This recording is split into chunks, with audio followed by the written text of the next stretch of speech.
It's interesting. Can you talk a little bit about I mean, this is dives away from Aspen and cheap land in Colorado, but can you talk a little bit about your writing process for maybe for folks that are wanting to be journalists and writers? I mean, everybody's got a different approach. Can For you talk a sure. little bit about how you got to your approach?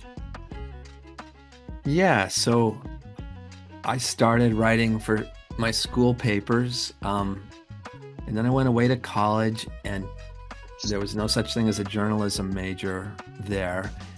And I ended up taking anthropology just to find out what it was.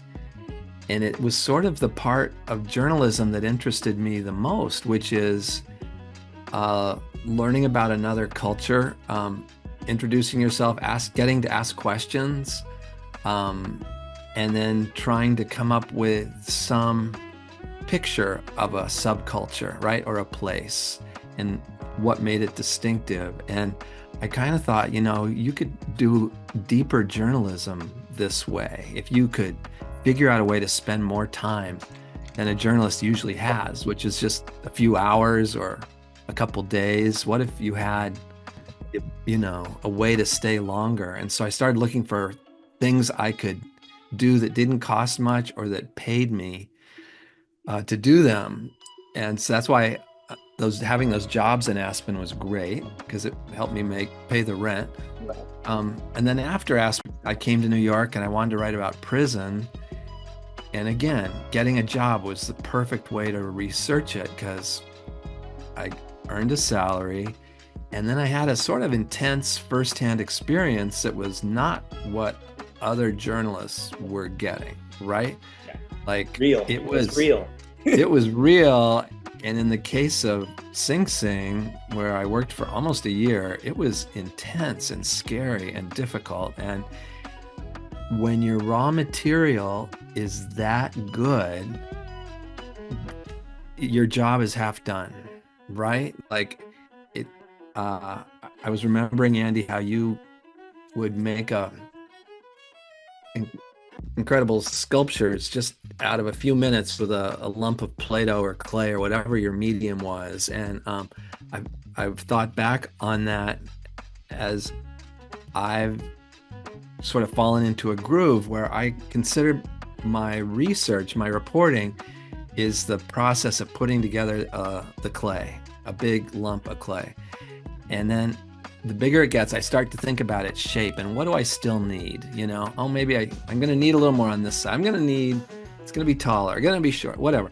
And so I start thinking about the things I will need for the next process, which is sort of subtracting the extra, and you're just saving the gist of it, the most important singular part of what you've collected, and that tells a story to somebody. So I guess in a nutshell, that's what I do. It has these two phases. I gather things together, and then I carve out my story, and in which I'm usually one of the characters, but it's not about me, right? So I take you into the Aspen Times. You get into my taxi along with those two French women from LA who Right. are so excited to be here, but you learn about them more than you learn about me. Yeah. Right. Is, It's kind of is for me that's kind of an interesting thing as an author because a lot of people it's really about their perspective is sort of what foremost and forefront, whereas for you it's the environment is the forefront, that you put yourself into. Yeah. it's like a long-term entrenched journalism style. I think it's really pretty cool. It's very unique. Do you find that reductive part of the process is really time consuming, or is it just kind of come together and make sense to you? I'm not sure there's a single answer to that. I bet it's different for each book. That Yeah. like each one had its own little weaves that you had to do and was a little different, Yeah. I do, it was fascinating to talk to Hunter Thompson when I was there. In fact, the first week of the writers' conference, an attractive woman in the audience just came up to me and asked if I wanted to meet Hunter, which is so perfectly Aspen that someone you don't know who happened to be incredibly good looking would offer to introduce you to someone so famous you would never have thought maybe you would ever meet them. And you know, in half an hour we've driven in a Porsche convertible to Woody Creek, and there's Hunter being photographed by Annie Leibovitz, and I just thought I'd passed into another dimension, you know. But it is a little Alice in Wonderland. It is. But what I was going to say is, you know, Hunter pioneered this form of journalism, gonzo journalism, where he puts himself in situations like with motorcycle gangs in California, right? Where he's sort of he's at risk, lots of stuff is happening, but he really foregrounds his voice, right? Yeah. It's all kind of crazy and insane, and he's doing drugs, and these people, he fears them, and he's with his attorney, and you know, it's like well, he crosses into fact and real, but he also goes into sort of a fantasy metaphor world where his real world and his imaginative world sort of cross over in a very interesting. I mean, there's a reason why it is called Gonzo, you know, where the cops are lizard people and things. Right. Like that. So, yeah. Exactly. And it's just incredible. It's so fun to read, and it really expanded my sense of what a writer can do, and still call it nonfiction. But I tend to be less interested in my own voice and my own imaginings, and more interested in the weird people I'm meeting all the time, which is it's just almost too much to process by itself, right? The world is full of incredible people, whether you're in Aspen and it's Nicholas DeVore, the photographer, who I got to go to. Yeah, or I mean, there's just so many amazing people, and so that's more than enough for me. Yeah. Wow. Cool. Who are some of your favorite authors? Well, I guess I grew up loving Jack London and his adventure stories of the North, right? And John Steinbeck and his especially his sympathy for the downtrodden,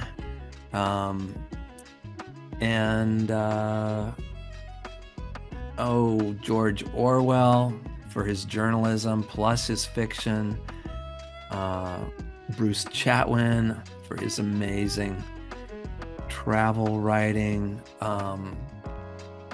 Joan Didion, who again, a pioneer of nonfiction through her incredible essays. Those are some of the first of my literary heroes. That's great. Yeah. Great. What are some advice that you give to some of your first year students that about how to approach writing? You know, in other words, everybody's so tunnel vision. How do you get people to open up and think about? I mean, using other authors is a good way to do that, but. So first I tell them they have to pay very careful attention to their professor in everything I say. And they've got to learn the basics, you know, they got to learn the ropes. But then, and this advice I actually learned from Amos Oz, the Israeli fiction writer, who says, I only write what only I can write, by which he means, you know, he doesn't want to do anything unless his particular take is going to be interesting, right?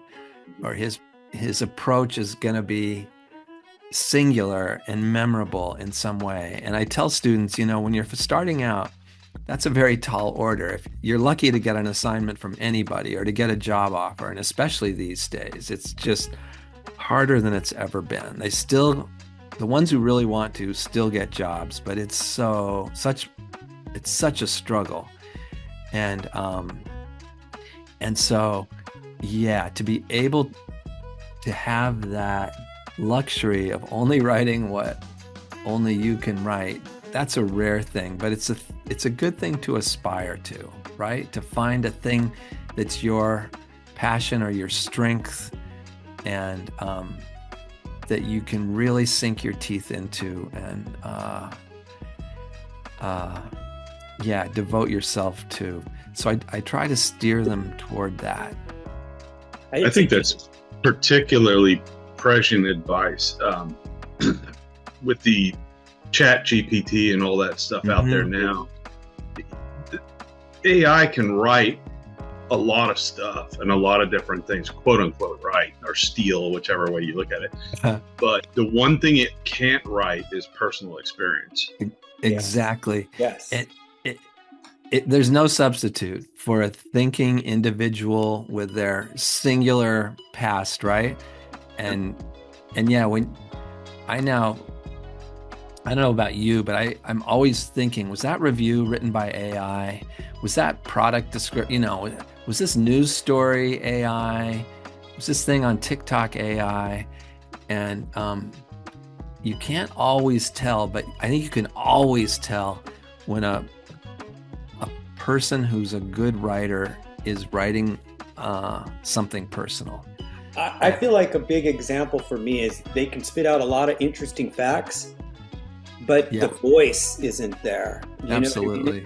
And when you hear the voice, then you know someone wrote that. But it's just a bunch of interesting facts or poetry written in words that are formulated in a fun way.